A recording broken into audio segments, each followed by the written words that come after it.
discussing fixed incomes, we have with us Pierre Mouton, portfolio manager from Notz and Stucki.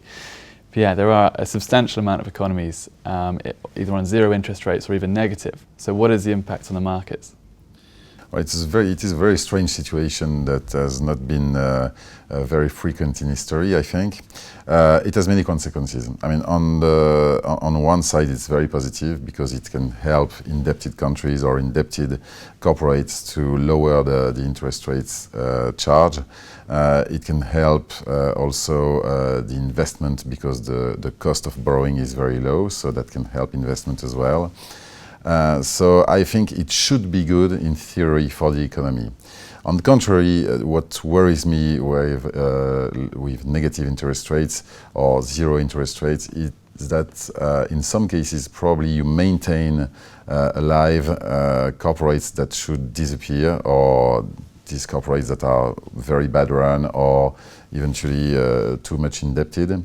And this is not the way capitalism should work. And also it could lead eventually to probably some bubbles in some cases, because when you borrow at zero, you don't feel the pain of paying interest rates. So there's a balance of positive effects and negative effects, and the future will tell us if the positive wins or the negative wins. I don't know. Okay, we'll have to find out later on. What about the US though? In fact, if they're raising their interest rates, it seems inevitable. How will that impact investors? So I think it would be a good thing if the Fed decides to raise interest rates. We have hoped for, I mean, most investors hoped for the Fed to raise interest rates, because it means normally that the economy is doing okay, and you can, with confidence, raise interest rates to just prevent inflation to rise or to avoid bubbles like we talked earlier. And I think in December the Fed will raise interest rates. It will be a relief for most investors and for the markets.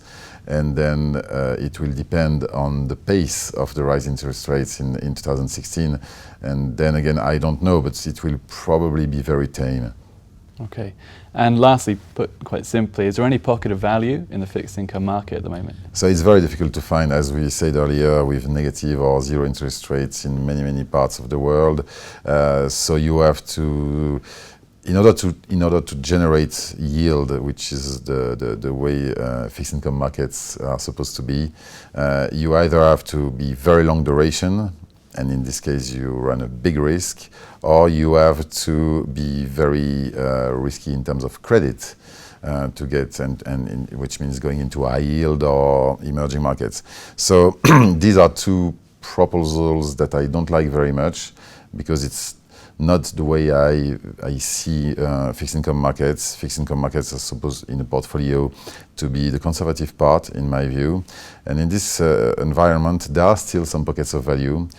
You have these legacy Tier 1 bonds issued by banks before the Basel III reform that should be called at first call date. And with these bonds in euro, in US dollars, in sterling, and in Swiss francs, you can get yields above 3% for very low duration bonds. So this, in my view, is very interesting, because we see that the banking sector is under huge pressure from the regulator to raise capital through equity offerings rather than bond offering.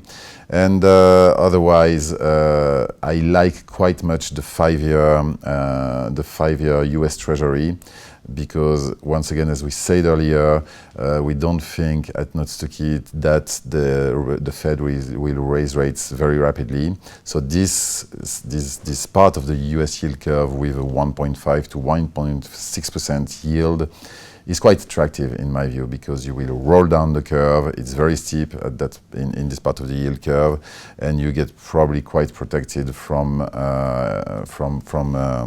negative returns with this kind of bonds. Okay, Pierre, thanks for coming in today. Thank you. And thank you for watching. Be sure to click back to Dukascopy TV for more updates and exclusive interviews. We'll see you next time.